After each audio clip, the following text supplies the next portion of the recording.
Authentication information and access rights form the operational core of digital trust. While prior controls established who users are and how their identities are managed, these two clauses define how those identities prove themselves and how their privileges evolve across time. The intent is to ensure that authentication factors, passwords, tokens, keys, and biometrics remain both secure and proportionate to the risks they protect against. Every control decision should align with business impact, system criticality, and the sensitivity of underlying data. A compromise in authentication can cascade quickly, allowing fraud, data theft, or operational disruption. Thus, A.5.17 and A.5.8 position strong identity assurance as a strategic defense rather than a technical afterthought, embedding access discipline into every phase of the information lifecycle. Organizations face a growing spectrum of threats that target credentials and tokens directly. Attackers exploit phishing, credential stuffing, social engineering, and malware to bypass traditional password defenses. When successful, these takeovers can cause severe business impact, from financial fraud and data breaches to ransomware deployment and regulatory fines. To mitigate such risks, authentication controls must scale with the organization's classification model.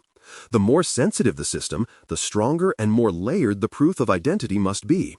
Proportionality is essential.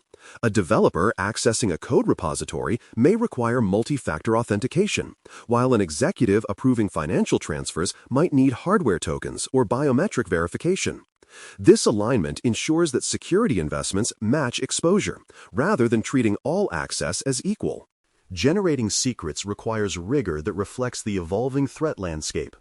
Length and entropy standards should scale with risk tier. Simple accounts might require 12-character passwords, while privileged or external-facing systems may demand stronger, passwordless authentication entirely.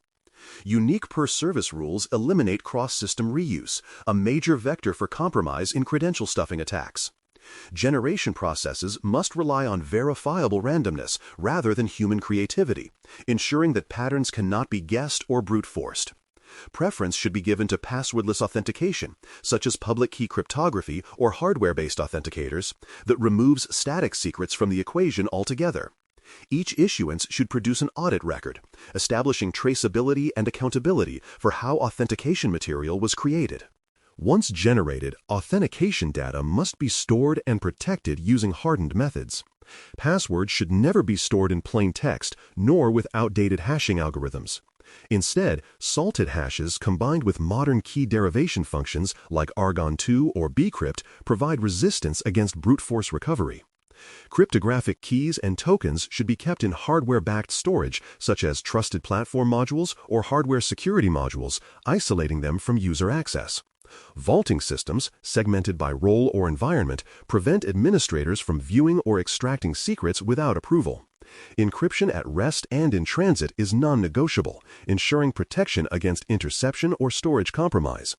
This layered approach converts credential storage into a controlled, evidence-backed process rather than a trust-based assumption. Secure distribution and exchange of credentials demand the same discipline as storage. Credentials should never travel through unencrypted channels like email or chat, where interception or mishandling is common. Instead, time-bound delivery mechanisms, such as secure portals or ephemeral tokens, allow one-time retrieval. For temporary access, just-in-time issuance ensures that credentials exist only as long as needed. Before any secret is handed off, the recipient's identity must be verified using an independent channel. These precautions may seem procedural, but they close one of the most frequently exploited gaps: insecure credential handoff. By embedding verification and expiration directly into issuance processes, organizations dramatically reduce opportunities for impersonation and leakage. Recovery and reset mechanisms often receive less scrutiny than login processes, yet they represent prime targets for attackers. A password reset that relies only on email verification or security questions undermines even the strongest login policies.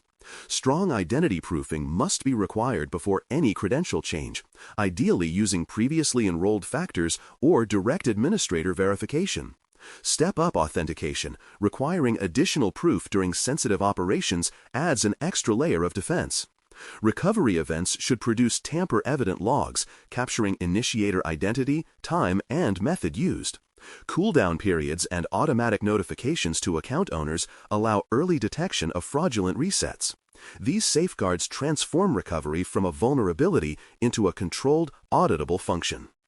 Biometric authentication introduces powerful convenience and assurance, but also new obligations under privacy and data protection laws. Systems should never store raw biometric images or signals, only mathematical templates that cannot reconstruct the original trait. Templates must reside in secure enclaves, isolated from general processing. Legal bases for collection, such as consent or legitimate interest, must be documented, especially when processing employee or customer data. Fallback mechanisms are essential for accessibility, ensuring continuity when sensors fail or environmental conditions prevent accurate readings. Finally, retention and deletion rules for biometric templates must align with policy and law, preventing indefinite storage. Treating biometrics as sensitive personal data ensures compliance and sustains user trust. Keys and tokens follow a life cycle similar to user credentials, but often operate at higher privilege levels. Rotation schedules should reflect exposure. Short intervals for internet-facing systems, longer ones for internal or low-risk assets. Revocation lists must be actively maintained, with immediate kill switch capability for compromised credentials. Compromise response runbooks define steps for containment, reissuance, and stakeholder notification.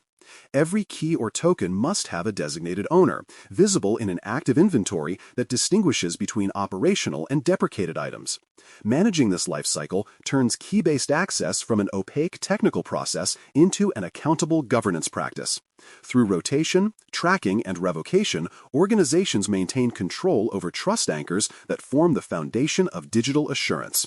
For more cyber-related content and books, please check out cyberauthor.me. Also, there are other prepcasts on cybersecurity and more at baremetalcyber.com. Access rights governance, as defined in A.5.17, ensures that the permissions tied to those authenticated identities remain precise, justified, and reversible. While A.5.17 protects the front door of authentication, A.5.18 manages what happens once users are inside. The control requires that rights to systems, applications, and data be granted, modified, and revoked with full traceability. Least privilege remains the foundation. Users receive only what they need for as long as they need it. Access should be context-aware, adjusting automatically to factors such as device type, network location, and time of day. The process also enforces clear segregation among requesters, approvers, and implementers to prevent abuse or conflict of interest. Together, these principles create a closed-loop model where entitlements are never assumed but always validated. A disciplined joiner-mover-leaver process anchors the life cycle of access rights. When new personnel or partners join, pre-provisioned templates assign role-based entitlements that match their job function.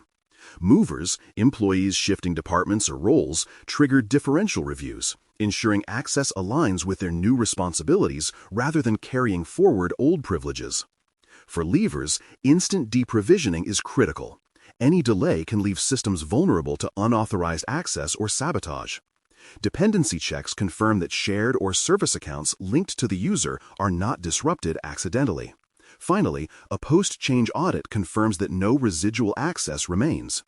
This structured process ensures that every identity change results in an accurate reflection of current business need and risk exposure. High-risk access pathways, particularly those involving administrative or privileged roles, demand stricter oversight.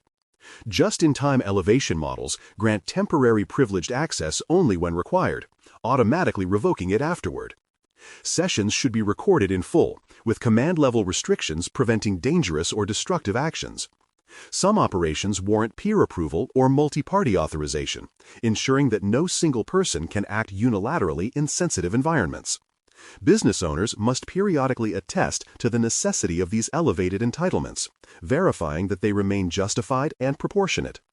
This combination of procedural and technical controls keeps the organization resilient against insider misuse, configuration errors, and external exploitation of privileged accounts. Changes to access rights require more than administrative execution. They demand validation and context. Every change should answer the questions, why now and why this access? Mandatory justification prevents unnecessary expansions of privilege. Automated conflict checks identify segregation of duties violations, such as combining approval and payment capabilities in financial systems. Systems should detect shadow access arising from nested or inherited groups, ensuring visibility into the true scope of permissions. If new entitlements cause disruptions or security issues, rollback plans must exist to revert changes safely and quickly. By treating rights modification as a controlled change process, organizations maintain consistency and prevent drift from principle into permissiveness. Evidence underpins both A.5.17 and A.5.18, converting good intentions into auditable proof. Credential policies define password complexity, vault configurations, and approved key derivation functions, forming the baseline for compliance validation. Issuance and reset logs record who authorized credentials, how they were generated, and when they were distributed. For access governance, detailed records of grants, modifications, and revocations, including timestamps and responsible parties, demonstrate control.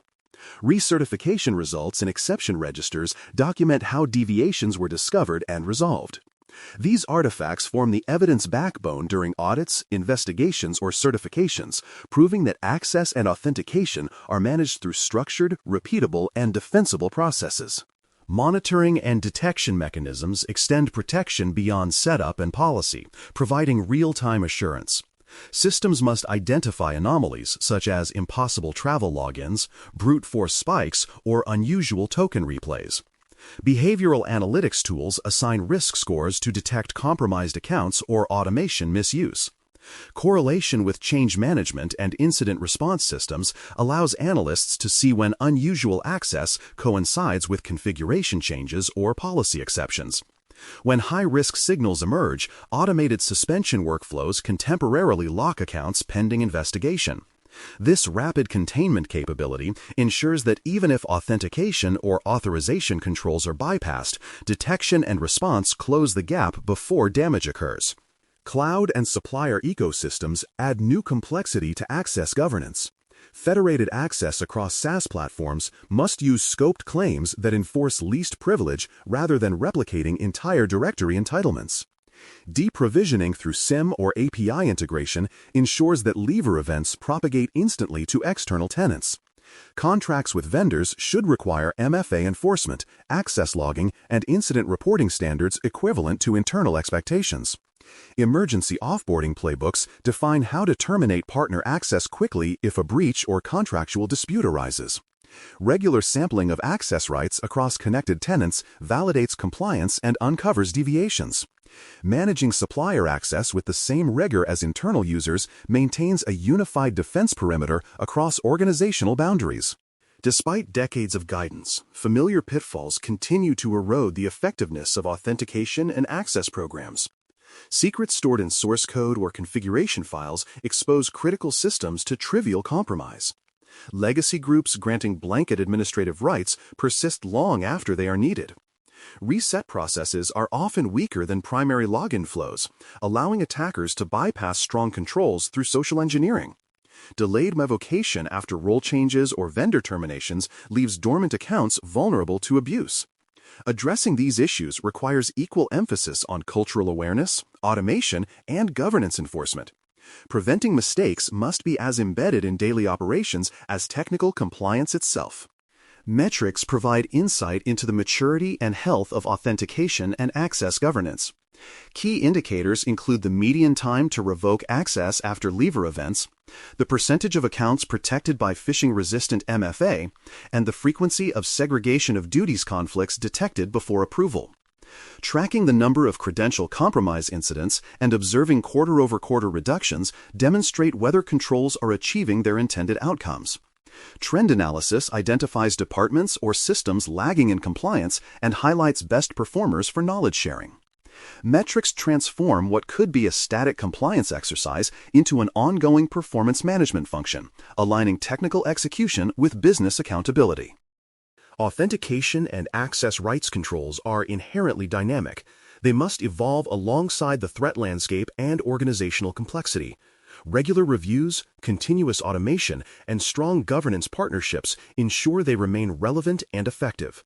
When implemented together, A.5.17 and A.5.18 secure both the keys and the doors, protecting credentials while ensuring that access itself is disciplined, justified, and reversible. Lifecycle management, technical enforcement, and evidence-based oversight prevent privilege drift and reduce the window of opportunity for attackers. With these foundations in place, the organization is ready to extend its governance outward into supplier and service relationships, the focus of A.5.19 and A.5.20, where trust and accountability must span across organizational boundaries.